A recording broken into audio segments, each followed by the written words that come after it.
DSC preparation కి మిగిలిన తక్కువ సమయాన్ని డిఎస్సి 2024 యాప్ లేదా DSC2024.com తో జాబ్ ని సాధించండి. Welcome to Suman TV. భారతదేశానికి ద్రోహం చేసే వాళ్ళలో భారతీయులు ఎక్కువ మంది ఉంటారా? ఒక్కొక్కసారి అనిపిస్తుంటుంది. ఎందుకంటే నా వెనకాల ఉన్న ఫోటోలో చూడండి, ఈమె పేరు జ్యోతి మల్హోత్రా, హర్యానాలో ఉంటుంది. మొన్న జరిగిన ఆపరేషన్ సింధూర్లో అమ్మగారి పాత్ర చాలా పెద్దది. పోలీసులు కావచ్చు, ఎన్ఐఏ కావచ్చు, ఇంటెలిజెన్స్ కావచ్చు ఒక రిపోర్ట్ను తయారు చేస్తే ఈమె పాకిస్తాన్కి లీక్ చేసిన, ఈమె పాకిస్తాన్కి ఇచ్చిన రహస్యాలు చాలా ఉన్నాయి. ఒక మినిస్టర్, మహారాష్ట్ర మినిస్టర్ విజయ్ షా ఏం చెప్పాడు? సోఫియా ఖురేషి ఒక ముస్లిం, వాళ్ళ సోదరి పాకిస్తాన్కి, ఆ సోదరితో చంపించేసాం పాకిస్తాన్ వాళ్ళని చెప్పాడు కదా. ఇలా ఆలోచించి ఒక బుద్ధిమంతులకు నేను చెప్తున్న ప్రశ్న, ఈమె హిందూ, జ్యోతి Malhotra Hindu. Travel with Jo అని ఒక యూట్యూబ్ ఛానల్ నడిపిస్తుంది. బోల్డ్ అంతమంది ఫాలోవర్స్ ఉన్నారు. మామూలు ముద్దురు కాదు. హర్యానా, పంజాబ్, కాశ్మీర్, రాజస్థాన్ సరిహద్దు ప్రాంతాల్లో ఒక నెట్వర్క్ని క్రియేట్ చేసి ఆ నెట్వర్క్ ద్వారా మన భారత సైన్యానికి సంబంధించిన రహస్యాలను సేకరించి వాళ్ళ స్థావరాల గురించి వీడియోలు తీసి పాకిస్తాన్కి సంబంధించిన ఇంటెలిజెన్స్కు పంపించిన మహాగణురాలు. ఇంత మూర్ఖురాలు ఈ దేశద్రోహి గురించి ఏం చెప్తారో సోఫియా ఖురేషి పైన కామెంట్ చేసేవాళ్ళు. డబ్బుల కోసం ఏదైనా చేసే దుర్మార్గురాలు ఈ జ్యోతి మల్హోత్రా. ఈమెతో పాటు మరో 6 మందిని అరెస్ట్ చేశారు. 2023 మేలో ఈమె పాకిస్తాన్ సందర్శనకు వెళ్ళింది.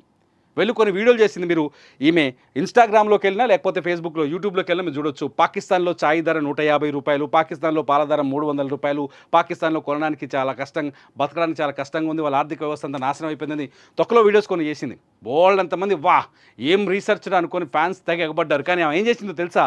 భారతదేశ సైనిక రహస్యాలకు సంబంధించిన వివరాలని, వీడియోలను తీసుకెళ్ళి పాకిస్తాన్లో ఉన్న ఇంటెలిజెన్స్కి అందించింది.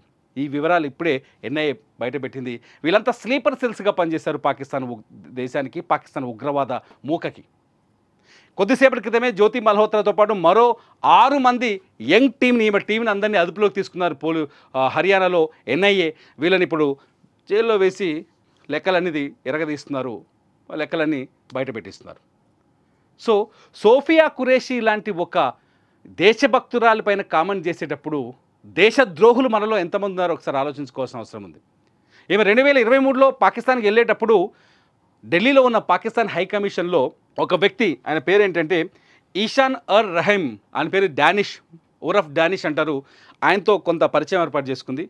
వాడు ఏదో డబ్బులు ఆశ పెట్టాడు, లేకపోతే నీకు ఆమె పాకిస్తాన్ వెళ్ళొచ్చిన తర్వాత ఆయనతో ఫ్రెండ్షిప్ కంటిన్యూ చేసింది.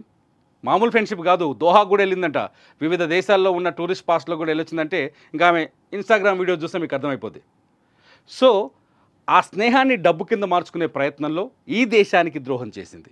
ఆ స్నేహాన్ని డబ్బు కింద మార్చుకునే ప్రయత్నంలో ఆ ఈషాను పరిచయం చేసిన పాకిస్తాన్ ఇంటెలిజెన్స్ బృందానికి భారతదేశంలో వాళ్ళకి కావాల్సిన డేటాను ఫోటోల రూపంలో, సమాచారం రూపంలో వాట్సాప్, టెలిగ్రామ్ అండ్ ఫేస్బుక్ ఇటువంటి ఎన్క్రిప్టెడ్ నెట్వర్క్ల ద్వారా వాళ్ళ చేతుల్లో పెట్టింది. జ్యోతి మల్హోత్రా ప్రస్తుతం పోలీస్ ఎన్ఐఏ అదుపులో ఉంది. జ్యోతి మల్హోత్రాని ప్రస్తుతం ఎన్ఐఏ విచారిస్తుంది. ఇలాంటి దేశద్రోహులు ఇంకా ఎంతోమంది ఉండొచ్చు మన మధ్యలో. ఒకసారి ఆలోచించండి. పాకిస్తాన్తో యుద్ధం చేయడం వేరు, చైనాతో యుద్ధం చేయడం వేరు. చైనాతో యుద్ధం చేస్తే నేరుగా ఉంటుంది పోరాటం, పాకిస్తాన్తో యుద్ధం చేస్తే ఇటువంటి ద్రోహులతో చేయాల్సి వస్తుంది పోరాటం. ఎందుకంటే పాకిస్తాన్ భారతదేశం నిండా స్లీపర్ సెల్స్ని, నెట్వర్క్ని ఏర్పాటు చేసుకుంది. డబ్బుకి దాసోహం అయ్యే వాళ్ళందరినీ వలలో వేసుకొని తమ దగ్గర నిధిగా ఉంచుకుంది పాకిస్తాన్. ఈ స్లీపర్ సెల్స్, ఈ దేశద్రోహులతోనే ఎక్కువ ప్రమాదం జరిగే అవకాశం ఉంది. మీరేమంటారు? నా అభిప్రాయంతో మీరు ఏకీభవిస్తున్నారా లేకపోతే వ్యతిరేకిస్తున్నారా? నిర్భయంగా మీ అభిప్రాయాన్ని కామెంట్ రూపంలో తెలియజేయండి. మీ కామెంట్స్ బాగుంటే నేరుగా నేను మరో వీడియో చేస్తాను. చూస్తూనే ఉండండి సుమన్ టీవీ.